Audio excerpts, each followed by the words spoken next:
las cosas están empeorando a una velocidad que raya ya en lo peligroso.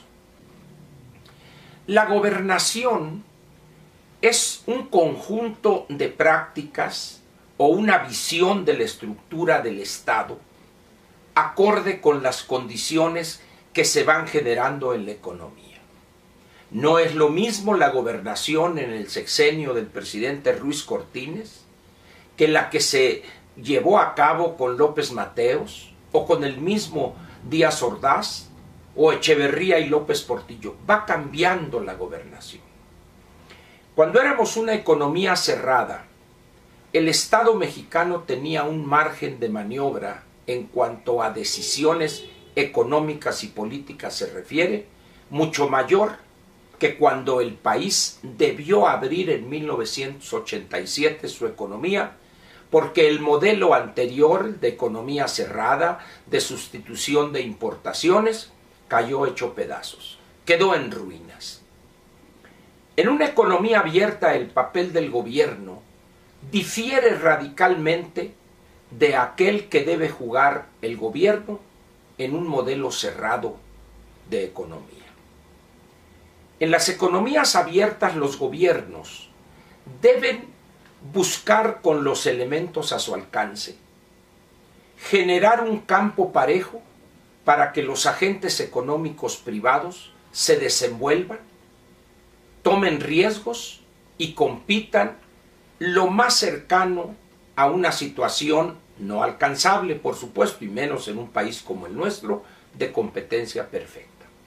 Pero al final de cuentas, queda claro que el papel del gobierno es hacer que se respete la ley por todos sin distingo alguno, hacer valer el Estado de Derecho, garantizar la seguridad jurídica, hacer que se respete el contenido de los contratos y respetar los derechos privados de propiedad.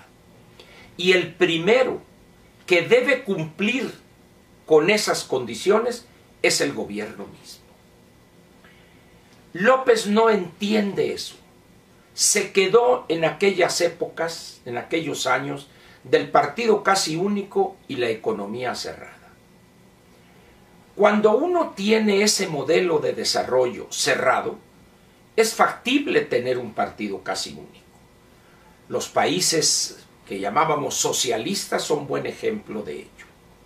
Hoy hay algunos intentos antinatura, diríamos, donde los autócratas y quienes actúan más como dictadores que como gobernantes democráticos buscan conservar el control político, el partido único y liberar la economía. Eso tarde que temprano truena.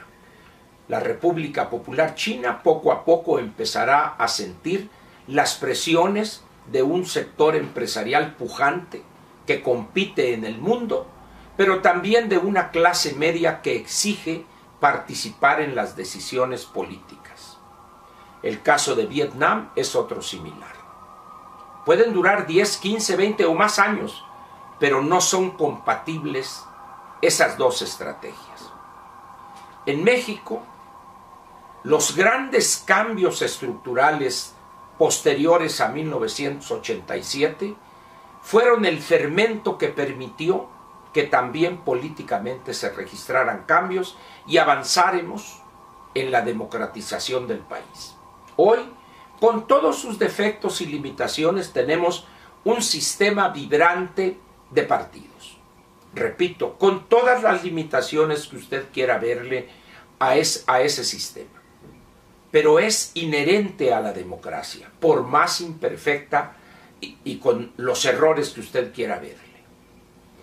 La economía de mercado se lleva con la democracia y van avanzando juntas, mejorando día con día, decisión tras decisión.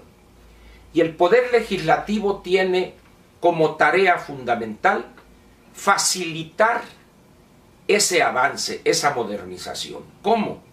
Actualizando las leyes, el andamiaje jurídico, derogando leyes que son ya obstáculo e impulsando otras que vendrían a jugar el papel de estímulo. López no entiende eso. no entiende que su papel es actuar de acuerdo con lo que determina un legislativo independiente, autónomo, y que lo verifica, que esté en concordancia con la Constitución, un poder judicial también autónomo. Eso no lo entiende López. De ahí su respuesta: pues si no están de acuerdo con el decreto NALE, modifico la Constitución. No.